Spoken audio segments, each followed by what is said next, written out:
Hey everyone, Adam here from Wayne State University's Financial Literacy Program.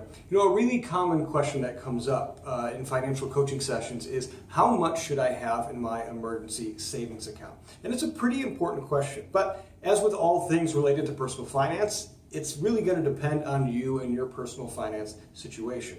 A lot of times what we see are ranges of suggestions. What I mean by that is we're looking at a range of months, and it should cover relative expenses in your given month. So say having anywhere between 3 to 18 months of your expenses saved up in an emergency savings fund just in case something happens and maybe you're temporarily not receiving income or something like that to kind of hold you over.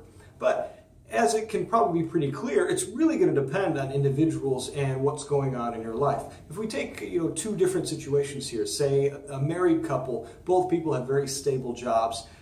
They probably don't need as much in their emergency savings account to kind of hold them over if one of them is temporarily out of work. And the likelihood of them being out of work is potentially somewhat low. So they might have just, a few months of expenses saved up because they want their money to grow faster and more efficiently in some other account than just a general savings account.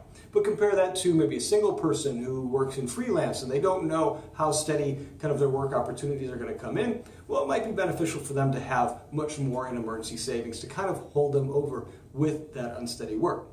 But with students, it can sometimes become just a little bit more complicated as well, and it can vary from person to person based on your support network. Are you paying for school mostly out of pocket? Are you living on campus or off campus? And just the general type of expenses that you have. So what I would suggest doing, if you are a little bit confused or not really sure what's going to work best for you, is to meet with a financial coach here at Wayne State so we can kind of talk about what your potential options are. What I would suggest doing in the interim is maybe coming up with a specific number for you and trying to achieve that number sometime in the near future.